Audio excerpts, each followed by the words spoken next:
பத்திரிகையாளர் திரு கோட்டீஸ்வரன் அவர்கள் இணைந்திருக்கின்றார்.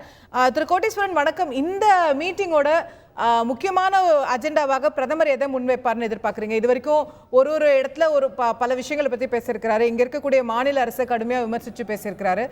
இந்த மீட்டிங்கில் நம்ம என்ன எதிர்பார்க்கலாம் திரு கோட்டீஸ்வரன்? வணக்கம் நேயர்களுக்கு.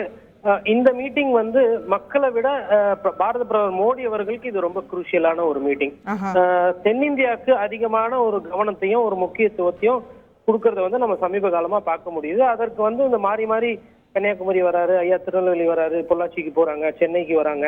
அப்ப இதெல்லாம் வைத்து பார்க்கும்போது இந்த 40 சீட்டு என்பது இன்றைக்கு பாரத பிரதமர் மோடி அவர்களுக்கு ரொம்ப ரொம்ப மிக முக்கியம். காரணம் என்னன்னா, ஒரு 300 சீட்டுல இருந்து 400 சீட்டு நம்மளே வரணும் அப்படின்ற அந்த ஒரு எல்லையை, அந்த ஒரு கணக்கை நோக்கி அவங்க பயணம் செய்யறாங்க. தேர்தல் எந்த நேரத்திலயும் அறிவிக்கலான்ற அந்த ஒரு சூழல்ல இன்னைக்கு மீட்டிங் ஆனது ஒரு நல்ல ரிட்டாரிக்கை எதிர்பார்க்கலாம். அதாவது பாரத பிரதமர் மோடி அவர்கள் இன்னைக்கு இருக்கக்கூடிய திமுக அரசை விமர்சனம் பண்ணி ஒரு உச்சக்கட்ட குரல்ல ஒரு பிரச்சாரம் பண்ணுவாருன்னு எதிர்பார்க்கலாம். இது இன்னைக்கு நடக்கிறது ஒரு மிகப்பெரிய ஒரு பிரச்சார பொதுக்கூட்டமா மாறும். காரணம் என்னன்னா, திமுக அதன் மீது ஒரு சில விமர்சனங்கள் வருது. குறிப்பா சொல்ல வேணும்னா, அந்த போதைப் பொருள் சம்பந்தமா ஒரு சில பேசு பொருள் வருது.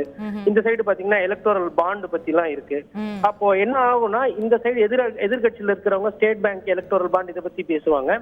இவரை பொறுத்தவரையிலும் வழக்கமா இருக்கக்கூடிய அந்த குடும்ப அரசியல், காங்கிரஸ் குடும்ப பின்னணியில இருக்கு, திமுகவும் ஒரு குடும்ப அரசியல் தான் பண்றாங்க, உங்களோட வாழ்வாதாரம் மேம்படல அப்படின்ற மாதிரி அந்த ஒரு ஸ்டாண்ட் இருந்துட்டு கூட ஒரு சில வாக்குறுதிகள் சொல்லுவார் இவரு.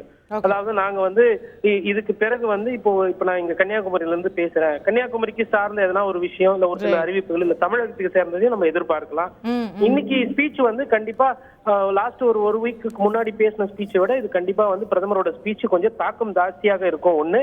இரண்டாவது, இந்த கூட்டணி கட்சி தலைவர்களுக்கு எல்லாம் ஒரு நம்பிக்கையை கொடுப்பாரு. நீங்க தைரியமா இது பண்ணுங்க, நம்ம ஜெயிக்கலாம். அதாவது வரக்கூடிய, அதாவது ஆஃப் தி ரெக்கார்டை கூட அவர் போகும்போது பேசிட்டு போலாம். இவர்களோட வரக்கூடிய செய்திகள் தரவுகள்லாம் பாரதிய ஜனதா கட்சி வளர்ந்துருக்குன்ற மாதிரி சொல்றாங்க.